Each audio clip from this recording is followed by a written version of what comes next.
Hi everybody, my name is Tango. I'm Pramila Samuel's granddaughter. I'm the daughter of Kala, and I just want to tell you about my grandmother today. She was an amazing person. She just was larger than life. She loved God. She loved to read His Word. She was the one who taught us about God. She taught us about to trust Him. She taught us how to pray. She taught us how to expect miracles. And she did not stint on tithing. Like, this was something that was God's. It was not negotiable. You give it to God. She loved Pastor Paul and all the pastors at FGAG. She wanted to serve God all of her life. She actually did that. She opened up her home. She invited people. She was lavish with her hospitality. She spread this table, and it was amazing food. She wouldn't have just one thing or two things. They would have to have this huge feast, and she was not happy until people were fed. And even at my wedding, a couple of people had to catch their flight, and they left without eating, and she was so hurt that they missed dinner.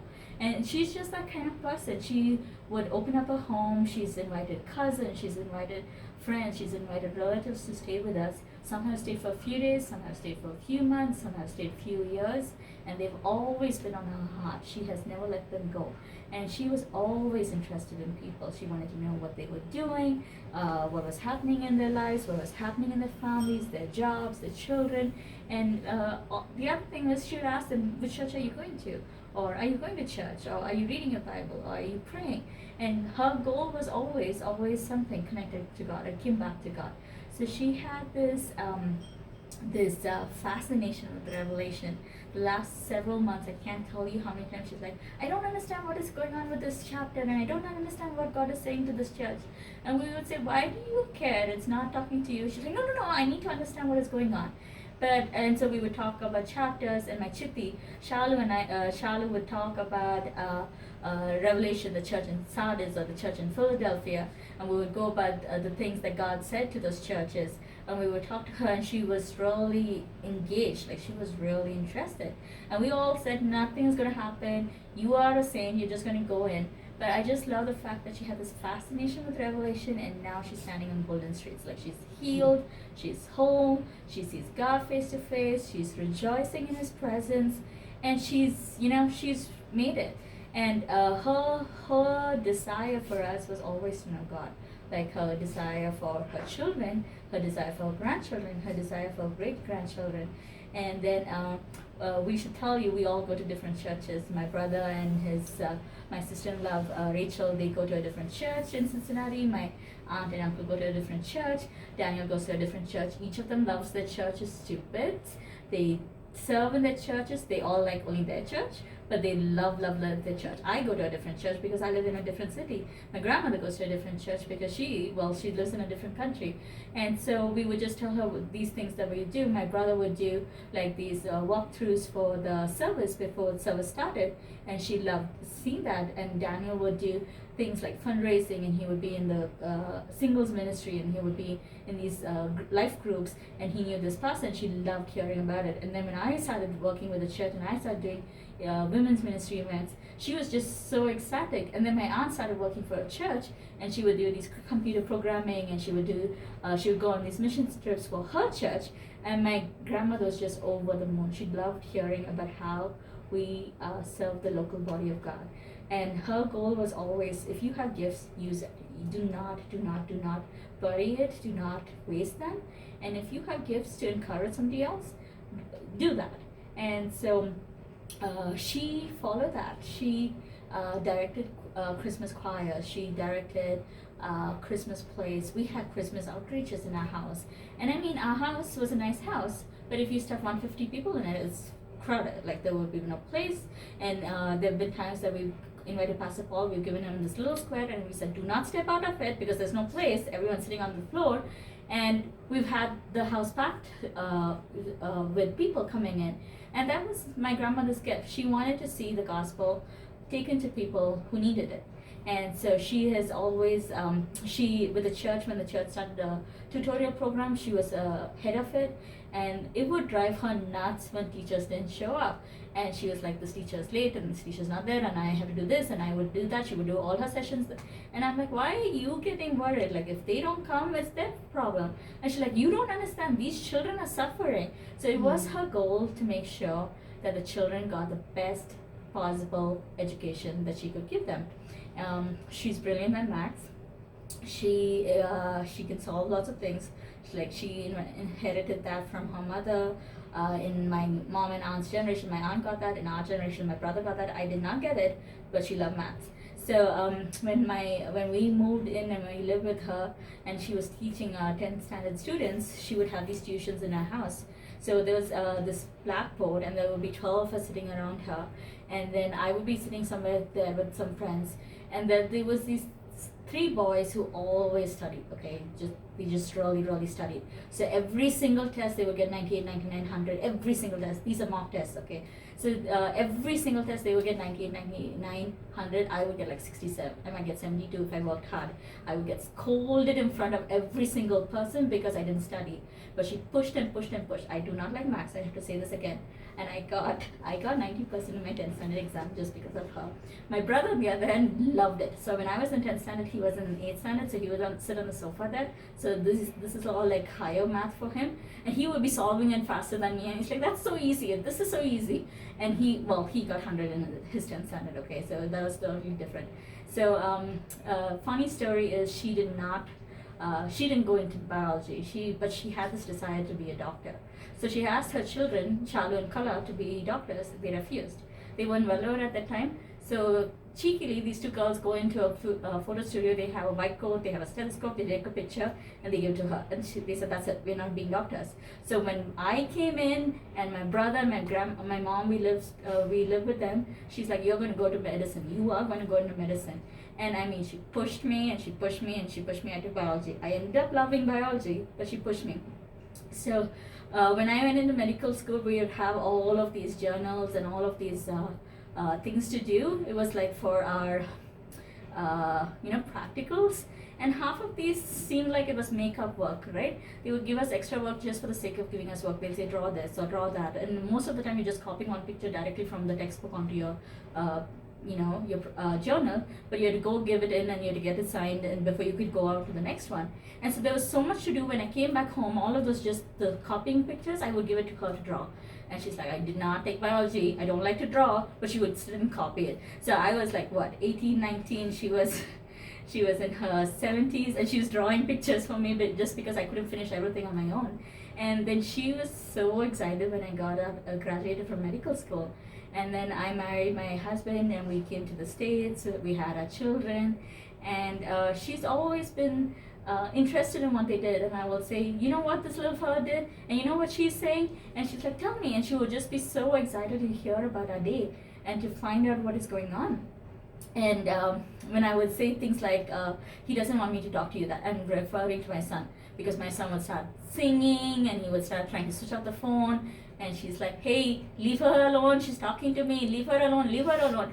And it would just be so hilarious. My son is pulling me at one side because he doesn't want me talking to my grandmother. I'm like, you just wait. I just need to talk to her. It's going to be late. It's going to be 11 o'clock. She has to sleep. It was just so hilarious. The other thing, and you've all probably seen this, is she was incredibly stylish. She had these amazing saris that she would wear. She always was sleeveless, like whatever the season, she always was sleeveless. And she would have these patterns, and she started doing patterns at the back. And then it had to be neat, it had to have a brooch, it had to have a necklace, it had to have earrings, it had to have bangles. This is gold, okay? This is not like, fake gold, but this is gold. And then she had to match it with handbags. Like, she has more handbags than I have. So it had like one pretty pink and one yellow, and then it'll be a clear see-through, and it'll be a gold, and it'll have a silver.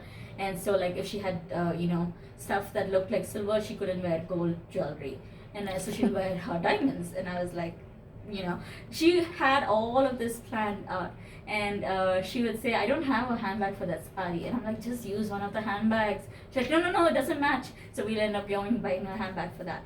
And so she was incredibly smartly dressed, and she would tell me, like, she's like, "I don't like what you're wearing." I'm like, Mom, it's comfortable. And she's like, that's faded. I'm like, Mom, it's comfortable. And she'll say, how many times are you going to wear that? That looks toned. It's not toned, but it just was faded and it looked old, and so she didn't like me wearing it. So I dressed well. I went to college well dressed. I went to college. I would have heels on and I had bangles on. My bangles were not gold, but I would have bangles to match my salwar kameez. And then I got married and came to the States, and I was overdressed. Every single time I was overdressed. It took me a couple of years, and I started dressing down just because everyone's like, where are you going? And I'm like, I'm coming to church. And they're like, where are you going after church? Because I would be so dressed up. And it was just because of my grandmother. So when I started dressing down, she's like, you look horrible. And she wouldn't mean that in like a bad way, but she's like, you're not dressing well. I'm like, Mom, they don't dress like this here. And she's like, no, you have to dress well. And her whole goal about that was not that you show off when you go to church, but you have this respect that you tell God, I am putting in this effort because you are worth it. I am coming to worship you. I'm coming to serve you. I'm coming to honor you. I am doing my best to come to worship you, because that was the way she was brought up. It wasn't to go into church to discuss clothes. It was not to show off. It was not to be smarter or superior than anybody else. It was to show God that you think He's worthy of taking up the time to dress up and do that. So even to this day, I dress up to go to church. It's dressed down for my grandmother's standards, but it's dressed up compared to what most people wear to church. And then guess what? My daughter doesn't want to do that. So from a young age, she just fought me on dresses. And then after a while, I gave up, and I'm like, okay, wear whatever you want, because we need to get to church. Otherwise, we're going to be just staying here for another 30 minutes. And my grandmother would give me good scolding. She's not wearing a dress. She's not wearing earrings. She's not wearing a necklace. She's not wearing this. She's not wearing that. I'm like, Mom, we're going to church. That is most important. We are going to church. She can wear anything she likes. My daughter likes to be comfortable. She likes to wear clothes that fit, that are soft, that don't scratch, which excludes most dresses. She does not like to wear heels if they hurt her. She loves to run. So if she needs to wear a dress, my rule is that she needs to wear leggings or shorts underneath, just because she dances so much. So half of the time she doesn't wear dresses, just because, And so I would tell her the same thing, and then my aunt would tell her the same thing. And we'll be on this phone and we'll be talking about clothes. It will be so hilarious. And we'll say, what sari did you choose? And she'll say, I chose this one. I said, you wore it last Christmas. Oh, really? Did I? And so I said, no, you can't wear it. My aunt will chip in. And we'll have these conversations about dresses. And my aunt is in Cincinnati. I live in Albuquerque. My grandmother's in Bangalore. So like time difference is not our friend, right? So we're all in different time zones. But we're still talking about clothes. And we would have this animated conversations about what we should wear and not wear. So all of us would have these inputs on each other's wardrobes. When I first came to the States, I did not know how to cook. I studied. I went to college. I wasn't expected to go to the kitchen. So I got married and I came to the States, and I didn't know how to cook.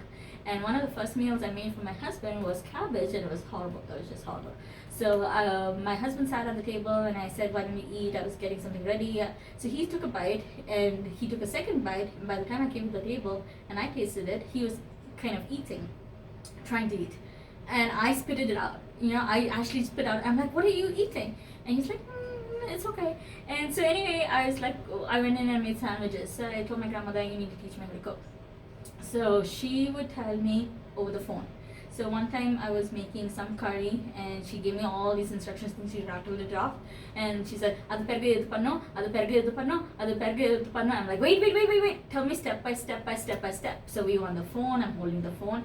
1 hour, okay. She talked me through that, making the curry. I don't even remember what it was, but 1 hour. My husband kept coming into the kitchen, going out. He would laugh. He's like, how long are you talking? Because we were talking about the recipe. She's like, okay, did you put the mustard seeds? Did you put the curry leaves? Did you put the onions? Did you put the tomatoes? Now wait, put this for 5 minutes. Now do this. Now do that. And so it just took some time. Then after a while, I discovered YouTube. So I kind of cook okay. My friends love my cooking.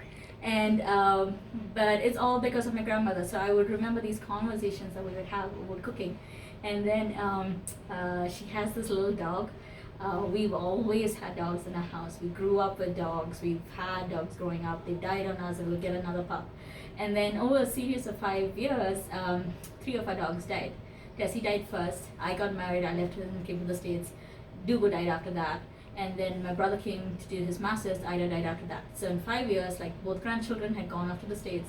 3 dogs had died. So suddenly the house is empty. till then she kept saying, if you get one more dog into this house, I am leaving. If you get one more dog into this house, I'm leaving. Because we would have like five people in the house and 3 dogs. Like, so all the sofas are taken. So if you had this prayer meetings, these dogs would not get up. They would just sit in their thing and, sit on the sofa and not move. And so finally this house felt empty. And so we said, we need to get you a dog. And so we kind of coaxed her and persuaded her. And so finally she got a dog just for herself when they were older. And, grandchildren moved out, and we got Rusty. So the last few years, while she would have these hospitalizations and come back, and she'd say, only Rusty is worried about me. Only Rusty comes and sees me. Only Rusty comes and licks me. That's not true. Everyone was worried about her. Everyone would be, waiting for her to come back from the hospital. Everyone would be excited when she's doing well. But she'd say, only Rusty is seeing me. Only Rusty is coming and licking me. And then this dog knew how to milk it, okay? So he'll climb into her bed and he will lick her and he'll lie down next to her and he'll just wrap himself around her. And he was just really excited. Like, he was really excited when she came back from the hospital. So we ended up getting Rusty for my grandparents when they were older. And he ended up being a huge blessing. Drama involved with dogs, but, he was a huge blessing. And one of the last things I'm going to leave this is that her desire, her goal was always to glorify God. Like, she read her Bible, and when she started getting sicker and sicker, she would ask us to read the Bible to her. We would have it on audiobook. She prayed. Like, all miracles that have happened in our lives have been because she prayed. We would call and we'd say, Christina's starting school, that's my daughter. Can you pray? Or something. Daniel would say, I'm going in for this, can you pray? And I would say, I'm doing this, I'm hosting this event, can you pray? Nothing was too small for her. She always prayed. And so she would pray, and then she would say, when we would say something like, do you know what that person did? He said, this is blah, blah, blah. And she's like, why are you worried? Give it to God. I'm like, do you know what he said? And she'll say, give it to God. And then in the end, she's like, it is God's responsibility. Leave it. Like, so she held no grudges. She offered forgiveness, constantly to everybody. And so she got irritated with us when we didn't offer forgiveness. And she's like, this is what you need to do. You need to forgive. You need to leave it go. You can't go on doing things like this. And so she taught us how to forgive. She taught us how to offer forgiveness. She taught us how to pray. And she taught us how to realize the importance of prayer. And she taught us to have, our own Bible study. That was not negotiable in our home. So it was forced on us while we were kids. When we were teenagers, we were expected to do it on our own. She would check in with us occasionally, but it was her lifestyle and her life that made us want to read the Bible. It wasn't because it was forced on us. It wasn't because we were hit on the head with the Bible. But we were asked. She's like, did you read your Bible? And then we had to.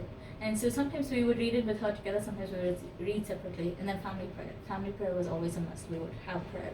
And so when we were teenagers and we would fight and we were like, okay, we're praying again. But, we would have prayer. It was not negotiable. And so even when we would call or, things like that with the time difference that we would call and we'd say, we only have a few more minutes. She's like, you have to call out later. We're doing family prayer right now. So her goal was always to glorify God. And her legacy lives on in the fact that her family and her children love God. So her grandchildren, her great-grandchildren, her children love God, and we serve God. We are the ones who are her legacy. And then to carry this on forward is going to be so hard for us to do. But she's the one who showed us how to do it. And so we can do this because she told us how to do it. We can do this because she showed us in 81 years of how to do it. She's going to be missed because it'll be so hard to say, Mama, I want to talk to you about, this women's event I was going to do. Mama, I want to talk to you about Christina's grades or Christina's drawing or what Adam said or what Adam did or, just different things. And we would talk to her about everything. It will be very hard to fill that void. But I just wanted to tell you this, if you didn't realize anything else, that her goal was always to glorify God. So I ask that you will remember this. Look at her legacy. Look at the life she lived. Look at the way she served. I would say, put your trust in God, in Jesus Christ. You will not go wrong. Because for us, the only thing worthwhile about Mama dying is that right now she's walking on streets of gold. She's healed, she's healthy, she's happy, she's rejoicing, she's in the presence of her Savior. And she's not dead to us permanently, because we have that hope that we will see her. And that makes it worthwhile. It makes it worthwhile. All of these years that we'll have to live without her, it makes it worthwhile that she's in heaven. So I would say, do that. Give your life to Jesus Christ if you haven't done that. And just, not for me, but for the sake of Pramila Auntie, who showed you what it was like, who lived her life to the fullest. And I'm just going to say, Mama, I love you lots. I am the woman I am because you raised me, because you poured your life into me, because you gave me of yourself. I am confident and strong. I am raising a family to honor and love God. I am capable and creative because you've showed me there are other ways to be creative than what society tells us. And I am your granddaughter, and I will always cherish that. I will cherish the time I had with you, and I really, really love you lots, Mama. Bye.